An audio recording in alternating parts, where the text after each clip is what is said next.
This is Southern Discomfort.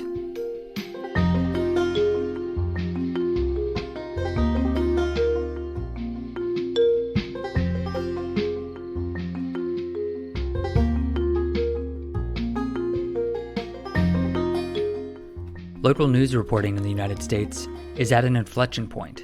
Over the last few decades, thousands of newspapers have closed their doors due to financial ruin or sold to private equity firms with little regard for the communities that they serve.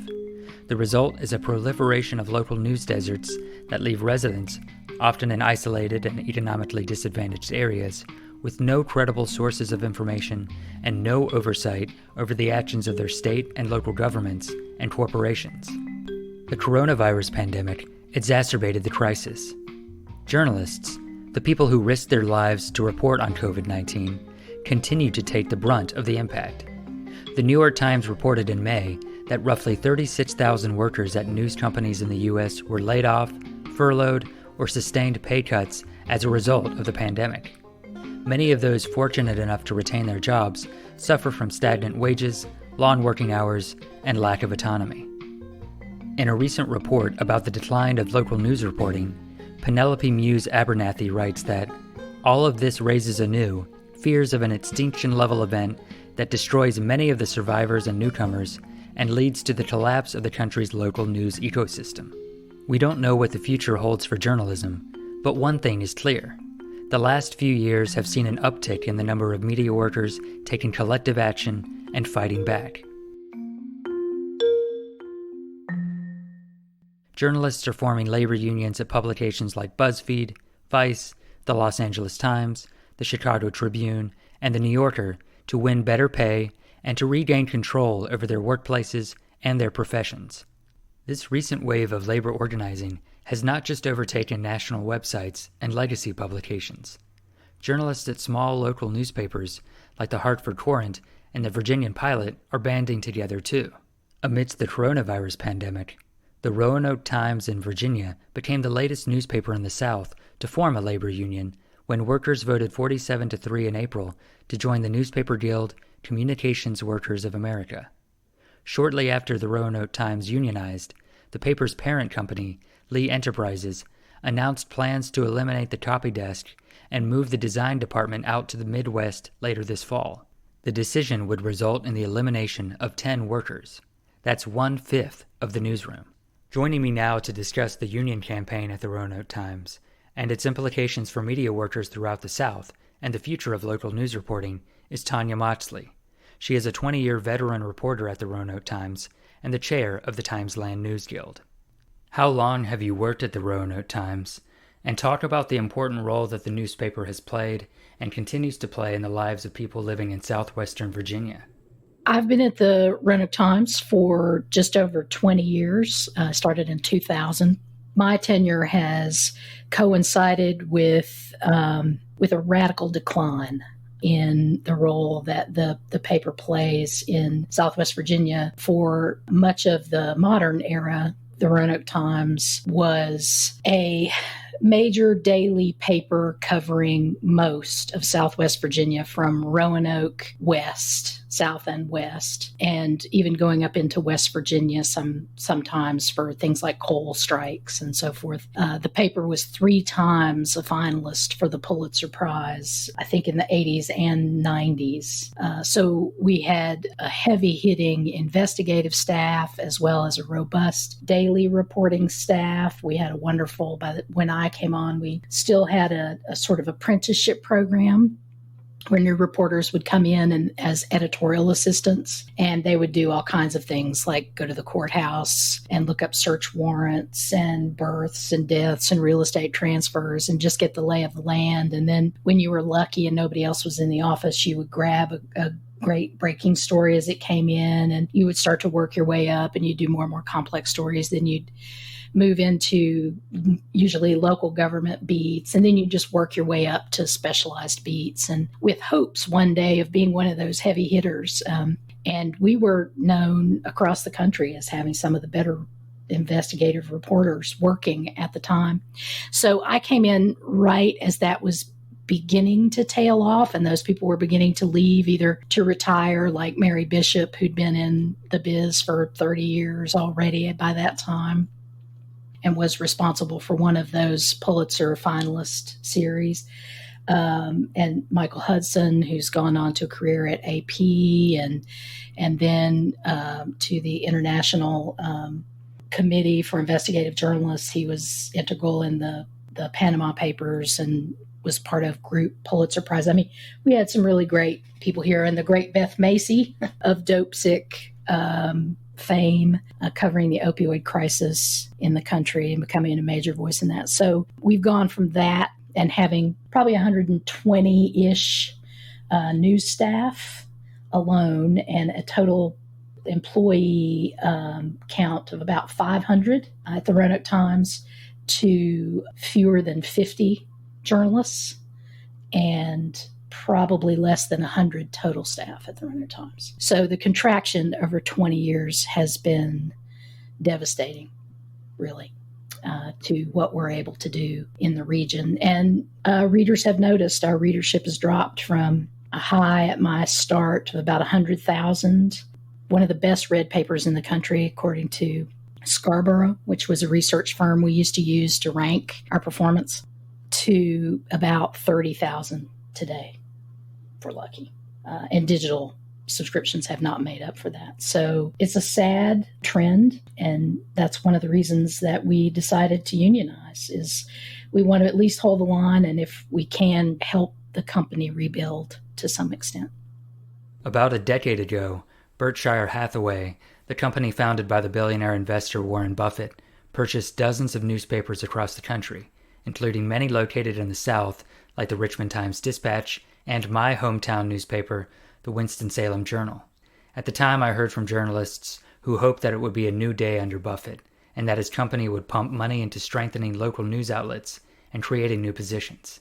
Sadly, that never materialized. How did things change for you and your coworkers at the Roanoke Times after BH Media assumed control? My assessment of it, just from my own perspective personally, is that we were on the way. We had crested the hill and were on the way down by the time BH bought us. Landmark Communications, which had been a private family company out of Norfolk, who owned the Greensboro News and Record and the Virginian Pilot, which is still, I think, the flagship newspaper of Virginia, and the Roanoke Times. And Frank Batten Sr., who ran the company for decades and was committed to journalism. When he stepped away from day-to-day leadership of the company, there was no longer that really strong voice for the public service mission of the business, although he definitely wanted to make profit. And by that time, we were seeing an erosion of profits that came first with the collapse of classified advertising when Craigslist came online, or about that time. And also the internet freaked everybody out. And so our business leadership, like business offices and newspapers across the country, were struggling with, how do we deal with the internet? What is the best way to engage with it, with an eye to not draining the print profits to do so, and then but hopefully building enough of an infrastructure to be able to make it profitable as a digital enterprise in the future. And like most newspapers across the country, we made the wrong decision, and that was, in my view, to give away our content for free. And that, I think, has led to readers seeing us as equivalent to Joe Blogger blogging away from wherever, and every other kind of content you can find on the web. We kind of put ourselves on a level playing field with it. And so people didn't see so much of a difference between professional reporting and just commentary or non-professional posting of material. And I think that is part of the erosion. And we still give away quite a bit of our content. We have a paywall, but we still give it away through social media and so forth. And I think that hastened our demise. But Facebook and Google also, as you know, no doubt, have sucked up all the digital advertising revenue of substance, on every internet platform. And so that it's very difficult for newspapers that are very localized to compete with that reach and the targeting of ads they can do with their artificial intelligence. Newspapers just don't have that infrastructure. So we're suffering, I think, for all those reasons. So I wouldn't lay it all on Buffett. And I think BH came in hoping they could make some change. At least I want to believe the best of them. And so I will believe that they came in with great intentions. They certainly, when they came in, our hopes were bolstered because we'd seen a de-investment of our paper by Landmark because they wanted out of the newspaper business. They did not see a future in it. And they wanted to shed the company and ended up doing so for much less than they hoped to get for it, I think. But we were so happy because here we had this great investor who was going to save American newspapers, as you said, and the Oracle of Omaha taking an interest in us made us hope that we could rebuild and remain a really good newspaper. But I think they suffered from some of the same lack of business vision. They did very little to build a digital infrastructure that would draw a new generation of readers. They instead used pretty cheap, centralized, standardized software to run all their online newspapers. And that's pretty much what it was and still is an online newspaper. It's not a digital news operation. And even if they had created a digital news operation, I'm still not sure that the business plan is there to profit from that. All that to say, I don't blame BH Media necessarily for the dwindling fortunes of the Roanoke Times, but I do hold them responsible for not trying to invest in better delivery of the print product became nearly impossible, and they did very little to make it worth the while of the regular delivery people to even get the papers out on time, and so subscribers would renew. We had lots of complaints. Customer service was transferred to some faraway call center, and oftentimes complaints didn't get routed back to us, and so we didn't address problems. So in trying to standardize and cut costs, they really destroyed customer service, which I've come to believe is the main currency of a local newspaper is customer service. So that went away and subscribers went away. So BH then decided that, well, its model wasn't going to work. So they wanted to shed the company. And so they sold us on March 17th to Lee Enterprises out of Iowa. And they are known for cost cutting and have taken a similar line so far as BH, which is centralize, cut people, and now they're starting to cut print days. But we don't see a whole lot of them building up something new to replace the print that they're taking away. That is my biggest concern. What precipitated the formation of the union in the first place? What really galvanized the newsroom was the younger reporters who came in to our paper wanting to have an industry and a newspaper where they would have a future. So they started the process. They started working with the News Guild, CWA, and on trying to organize the paper. And it was a very painstaking process. I think it maybe started with 2 or 3 people in our newsroom, all under 30, hopeful but realistic, but wanting to actually do something. And they fanned out and started talking one-on-one with every other staff member. We have about 53 people in the news department now total. And it was many months, a few months after they got started, they circled around to me and pitched the idea to me. And I got really excited and inspired by it. And so I jumped in with both feet, feeling a responsibility to, at least I got to start out at the paper when we had a lot more resources, when we were able to carry out the public service mission and do so at a living wage and with some security. And I really wanted to get back to a newspaper that could offer them the same thing. I want them to be able to have a career in this industry because they feel called to it. And so I felt like as a person nearing 50 that it was my responsibility to try to leave things a little better than they are right now. How was the idea of a union campaign met by other veteran journalists? Skepticism and apathy born out of hurt and disappointment, I think I would say, and most of them would agree. A lot of us who have hung on, who are in our 40s and early 50s and know what the newspaper used to be, it was very hard for some of them to move past that sort of, well, I just don't know that there's anything that can be done, and is it worth all the work it would take to even try? Because as you described, everybody had these really high hopes for Warren Buffett coming in and figuring out a business plan to carry us forward, and that didn't happen. And seeing cuts after cuts and comrades leaving and going to PR and so forth, see the newspaper get smaller and smaller and being able to do less and less. We were hanging on, but a lot of us started putting our heart into other places, into families or into hobbies or volunteer efforts or so forth. And it was hard sometimes to get them to take a chance and reinvest not just their labor, but their heart into the newsroom.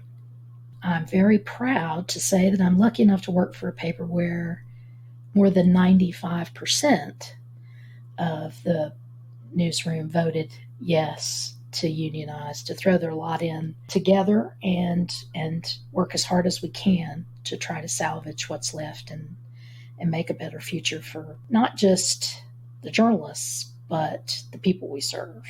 In the lead up to the union election, you and other journalists made a strong case to readers that supporting the union meant investing in the future of the newspaper. In other words, you linked workers' rights with the essential role that journalists play in a well-functioning democracy.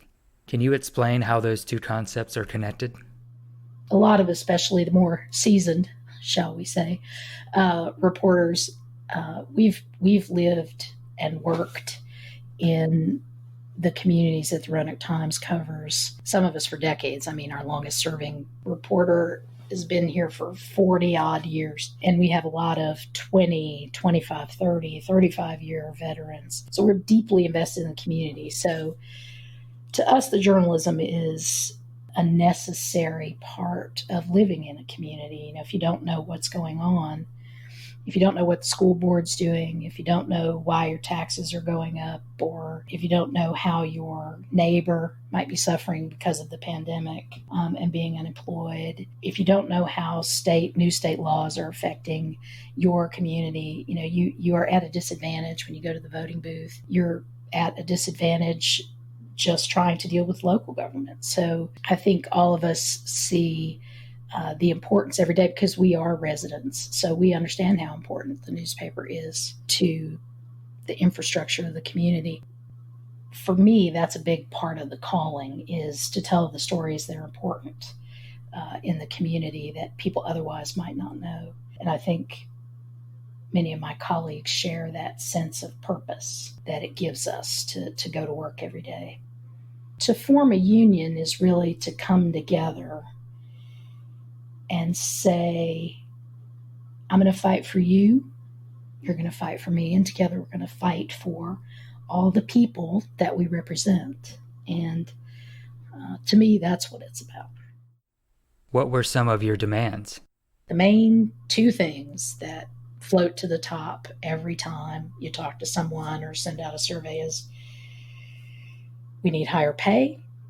Some of us hadn't had a raise in 11 years.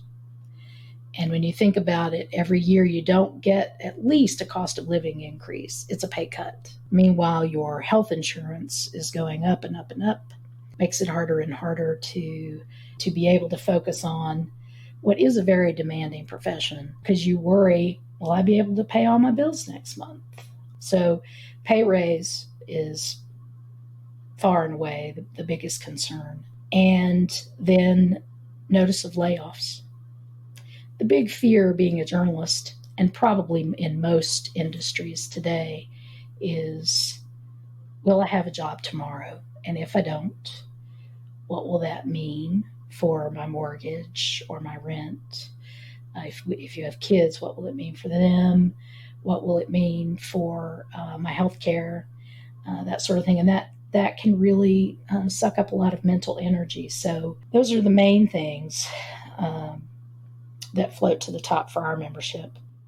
How long of a notice was the union demanding? Well, we're hoping for 60 days. Lee Enterprises typically doesn't want to give more than 2 weeks notice, and their severance packages, another major concern of the membership, are pretty paltry compared to other industries. We're in the middle of negotiating a contract, and that could take up to a year. We just started in July, sitting down with the company, so we're not exactly sure how long this process is going to take. But before we have a contract, just the standard Lee Enterprises severance is 1 week of pay for every year of service up to 18 weeks. So the most anyone could get if they are involuntarily separated from the company would be 18 weeks of severance. Now, if you've worked for 35 or 40 years for the company, that is very paltry and in my view is an insult to the service that people have given to the paper and to the community. So we're hoping to get a lot more than that. We don't know where we'll end up. The thing about the pandemic, there are a lot of ways that it's affected our unionization effort, and no doubt the unionization efforts of other newspapers that have either started or are just beginning this process, is that the economy is tanking in a big way, and the company is suffering. I mean, it's clear that the company is trying to hold on itself. And we're also fighting for, hey, we need raises and we need you to cover more of the health insurance and so forth. And so it's an open question of how much leverage we'll have and how big a pie there will be for us to get bigger slices of. Has being a part of the contract negotiations given you a better perspective into how many corporations, despite some economic constraints, could make money while still taking care of the needs of their workers? I'm thinking specifically about basic needs, like a living wage and decent health insurance. Well, I mean, we do, because we are journalists. We keep an eye on the SCC filings and executive pay and bonuses and so forth. And then we look at cuts. And so Lee bought the company technically March 16th. And we'd been organizing for several months ahead of that. So we decided on March 17th would be the day that we notified the company that we were unionizing. So very soon after that notification, Lee announced furloughs company-wide related to the pandemic. But every person would have to take unpaid leave for 2 weeks. It amounted to about 15% of most people's pay that quarter. So they immediately cut. Now, we were lucky that the CARES Act provided some extra unemployment cushion and relaxed some of the restrictions. And so most of our members didn't see very much of a difference. A few did see a big difference in their pay packets for those 2 weeks. But for a lot of us, our salaries were low enough that that pretty much covered our salary for those 2 weeks. So, but it was a reminder to us that Lee is very much about, they have a specific number they need every operation to get to, and when they don't get to that number, they cut until they do. And the two things that are the most expensive in the newspaper business is paper and people. One of the big things that unionizing has offered us is that between the time we were certified in April, in other words, when we had our election before the National Labor Relations Board in April, and until we ratify our contract with the company, we're in what's called status quo. That's a legal status that we are in. That means that the company can't make any material changes to our working conditions without negotiating with the union first. And that gives us a chance to minimize impacts on people. So if they were to say, well, we need to lay off X number of people, they would have to come to us to negotiate about that first. And we would look at other ways that they could save and try to work with them to come up with ideas. Standard things that we might proffer would be, okay, let's do a round of voluntary buyouts first. So let's see if there are people who are ready to retire, that sort of thing. But it gives us some protection and some notification for our membership. So in a way, we're lucky that we did it when we did, because now we're in status quo. And that's a better place to be during a pandemic than not being unionized at all. But we don't yet have a contract. And so there is still some uncertainty there. Did Lee Enterprises launch a campaign to bust the union? No, there wasn't, surprisingly. And there was a moment there. One thing the pandemic did was, so we went public on March 17th.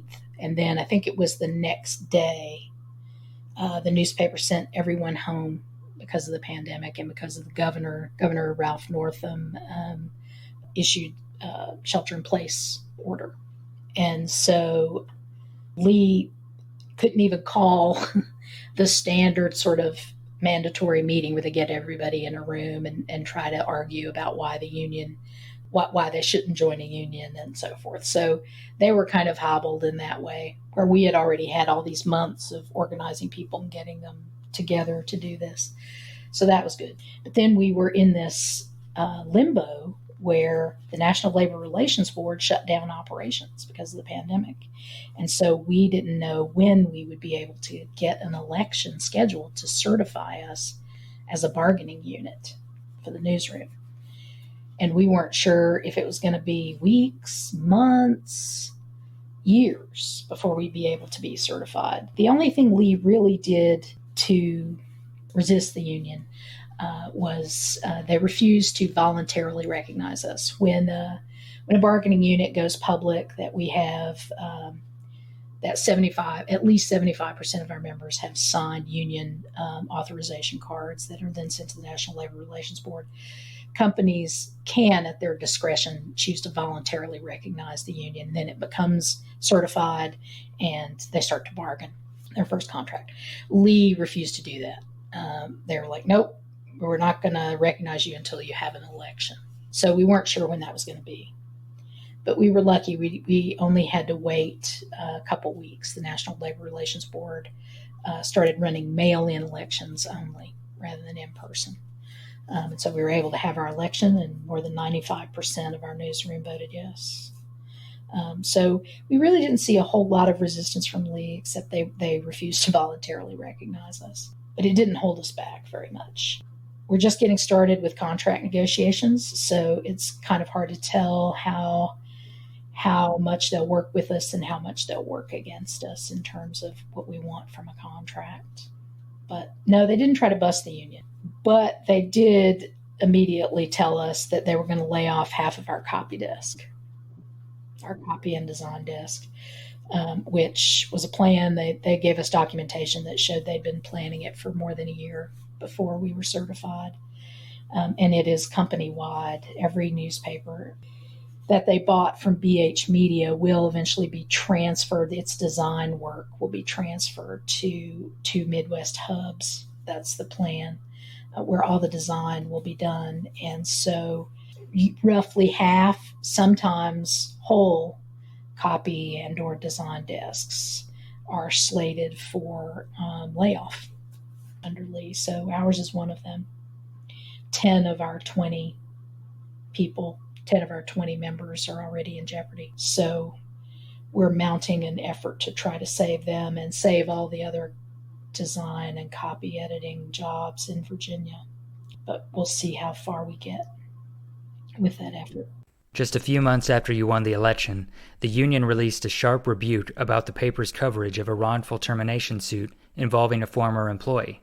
Talk about the union's response to the sexual harassment allegations and what you could accomplish with a collective voice that you couldn't before you were unionized. I think it's given people more courage because we stand up together to do these things. It's not a small group trying to do it. It's not one person trying to do it.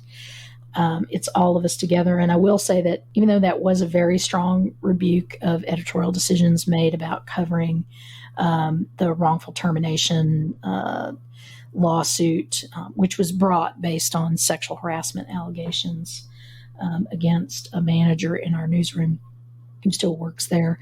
And the suit was settled. So no court has ruled on the validity of those claims. I will say, but we disagreed with the way that it was handled. They also, the company would not answer any detailed questions about how thoroughly they internally investigated the claims. They would give us no details at all. We tried several times internally to get details, and they just wouldn't turn them. They wouldn't talk about it. They would just say, we investigated it, and that's the end of it. And we didn't think that was good enough. We felt like it was a workplace safety issue, that people were still working under this manager, and that they deserved to know if they were at any risk. But the company still has not. They still have not said that they will do an investigation or explain to us even the detailed process for how investigations will be handled. So that's disappointing. We also, as journalists, really disagreed with the way that the coverage of the suit was handled in ways that those of us who've been at the paper for any time at all know that we've covered other very similar suits at other companies in our region very differently. We haven't sanitized the details out of news stories about other companies the way we did about ourselves. And so we felt like, as journalists, that damaged our credibility in the community. We know it did. Many of us heard from readers and sources questioning what was going on. And so we felt like the journalists that we represent deserve to have someone stand up and say, look, we fought this, and we were overruled. We disagree with it. We believe in the published standards and ethics of the Roanoke Times, and we fight to uphold them. We just don't always win. We felt like that was important for our readers to know. What response has the union received from the wider community? We are now, as you mentioned, we're trying to save our copy editors in Virginia at all the papers that Lee Enterprises has recently bought from BH. And we've received tremendous support. I don't have the specific numbers in front of me, but I can get them for you. We started a petition and letter writing campaign, and we've received hundreds of letters of support and signatures of support. And all this while we're in the middle of a pandemic and what looks like it may shape up into a global Great Depression. People still care about the newspaper and about the journalists and who serve them.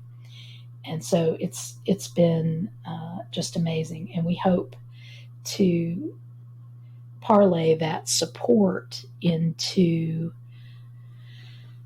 a plan with the company to figure out a way to keep these people employed and to keep copy editing and design work local as possible.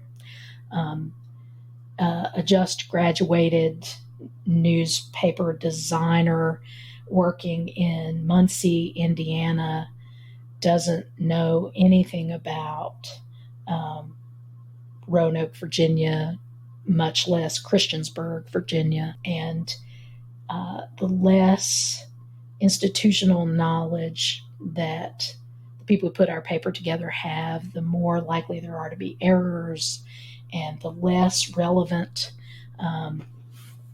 the news selection will be to the people it's supposed to inform.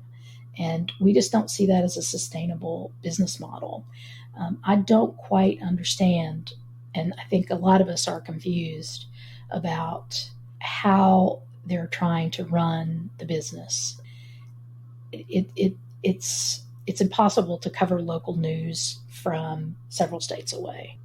The more you move it away from its center, the less relevant it's going to become, the fewer readers you're going to have, the less money you're going to make.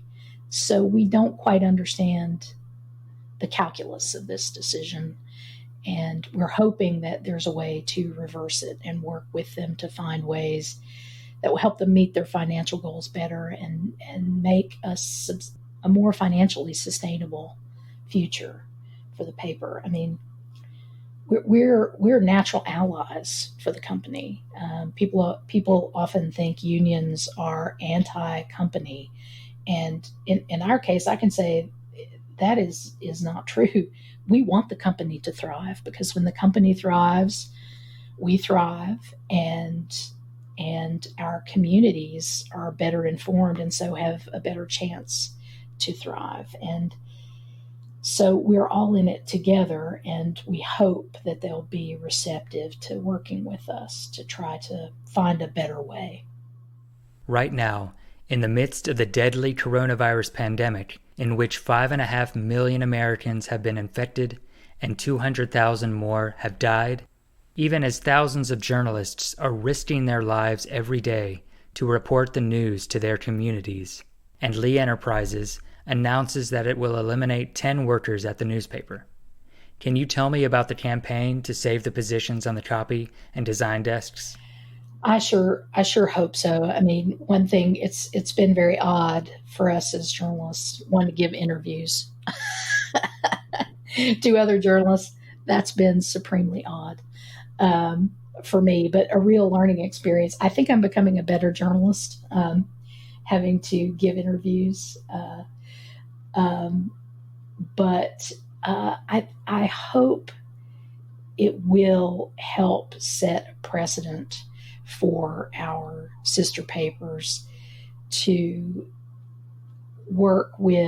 try to work with an open hand towards the company and understand the financial situation that they face, but also still be skeptical of, well, if your CEO is still making a couple $1 million a year and you're cutting your local copy editors, how are you going to raise your subscription rates and keep funding that salary, that big corporate salary? Let us help you figure out how to better serve this community so the community will buy our product, right? So we are hopeful that we can set a good example for guilds that are facing the same issues we are. We've reached out to our regional economic development professionals because, let's face it, journalists report news, and while we know some about business and so forth, we are not an insider. We're not inside that world, and they know so much more about how to formulate plans and what companies need. And so we've been really lucky that we have economic development people in our region who were willing to take some of our ideas and help us work towards a proposal for the company to save these jobs. And we don't know exactly how many it is because the company won't tell us how many total jobs they plan to cut at all of the Virginia papers they own, but we estimate it's somewhere around 40. And we, of course, want to keep those jobs here in the state. And that's at unionized papers and non-unionized papers. We want to save them all. So we're working on behalf of all of them. We know that a copy editor at a non-unionized paper in Virginia is going to have a really hard time fighting getting laid off. And so we feel like we can use the strength we've gained by coming together to benefit them. So we're working hard to do that. So we're trying not only to save the 10 Roanoke Times copy editors, we're hoping to work with the company to come up with a plan that would save the copy desks and design professionals at every one of the Lee papers in Virginia and maybe other states. Do you think the Times Land News Guild could serve as a model for other struggling publications, not only to bring justice in the workplace, but to transform and renew local news reporting? So what I've started to see is how interdependent we all are on each other. I mean, we should know that, right, as journalists, that we go out as a reporter, say, I'm a reporter, so I look at it from that viewpoint, and I make calls and I go out and I interview sources and I may do some video and I may live tweet something. I come back, I write a story. But traveling with me is the photographer who's trying to tell the visual story. And we have to work together to do that. And then it goes to a designer and a copy editor. And I mean, there are all these layers of people required to put together a paper, and then it has to go off and be printed, and then it has to be trucked to where it's going, and then the circulation people pick it up and they have to deliver it to every different subscriber. And it's this highly interdependent industry and profession. And yet we are all in normal circumstances very much locked in our own little rooms. My job is to go out and do the reporting, and then I come back and I write it, and I'm usually doing the writing and stuff alone. So yeah, it's really hard, to work with other people when you mostly work by yourself, even though you know in your mind that you are theoretically interdependent with all these people. You can kind of ignore them while you do your thing. But you can't do that when you have a union, and that's really the hardest part. It can be exhausting trying to reach out constantly to 50 people and try to get them involved and get their, figure out what their wants and needs are, and, take the time for everybody to listen to each other. And sometimes we get snippy with each other, especially those of us who are on the different leadership teams and subcommittees and stuff. I feel bad. I was mean to one of my committees a few days ago, and I had to go around do an apology tour. It's very stressful to try to develop deeper relationships with people, but it is so worthwhile. When our communications director, our communications vice chair, has started doing a bi-weekly newsletter, sort of all the little tidbits about what we're talking about in contract negotiations and what we're doing we call it desk defense, is sort of our shorthand for our effort to save the copy desks and design desks, and what's going on, what your stewards are going to be telling you about, and so forth. When we combine all the efforts and all the people who come together and serve on these committees, do tasks large and small, how many people are involved and how we're all working together, even though we come from different departments and we have different, some of us are designers, some of us put ads on pages, some of us are reporters, some of us are photographers,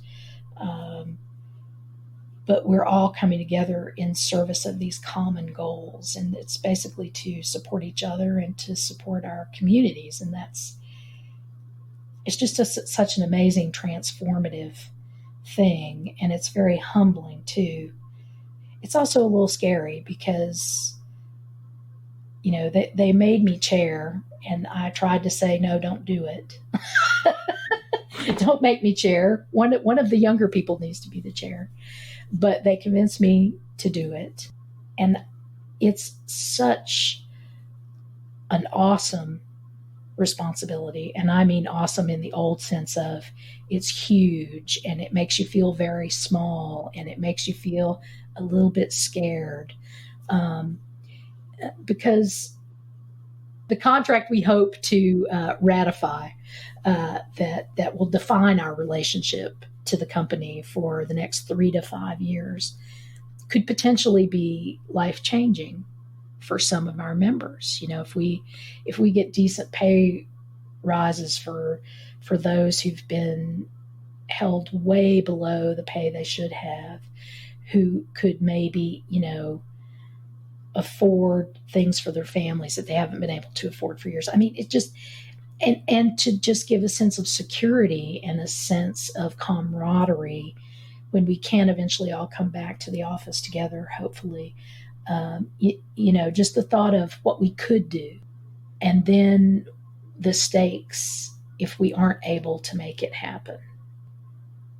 And what do I need to do? I just keep asking myself every day, every night, in the shower, whatever, what do I need to be doing to make the best outcome possible? And who do I need to support? And who do I need to encourage to get involved? And it's a privilege, but it's also damned hard. And I don't always feel like I'm doing the best job.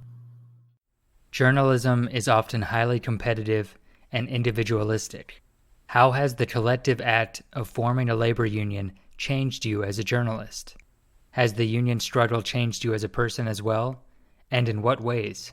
Yeah, I mean, I don't know what kind of person and journalist I'll be at the end of my 2-year term.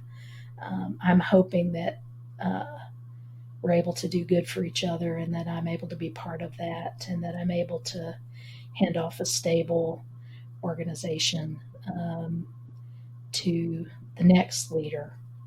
But mostly I'm hoping, we can keep our newspaper alive in whatever form it takes in the future, because a lot of people out in the community depend on us to tell their stories and to keep them informed.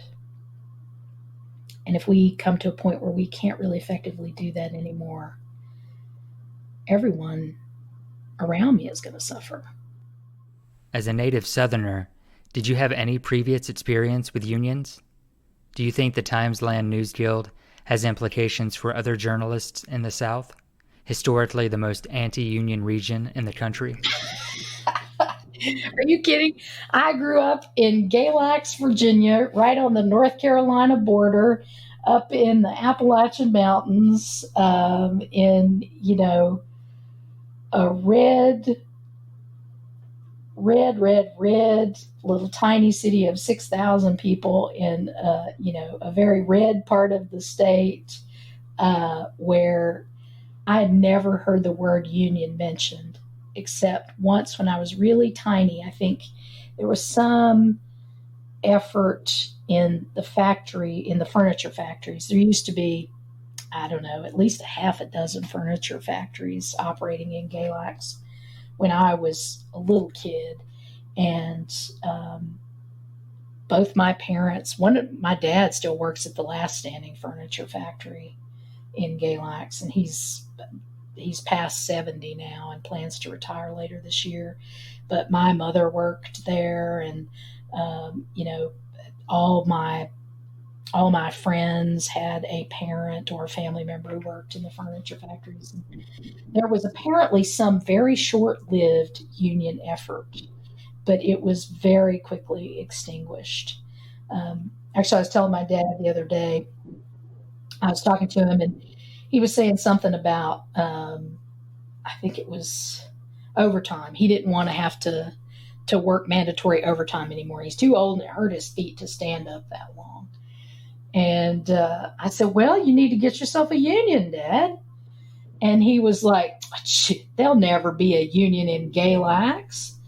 And I was like, well, that's what they said about the Roanoke Times too. And now I run the union there. And he was quiet on the other end.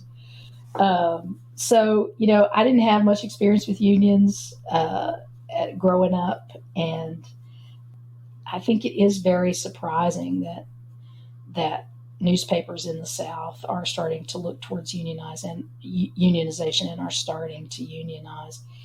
And I'm no expert in why, but the economy is so precarious, and yet Wall Street still does so well. And I think a lot of people are starting to see a real disconnect between those two things, and they're starting to wonder, what can I do about that? And maybe joining together with your coworkers and fighting for fairer pay is one thing that we can do.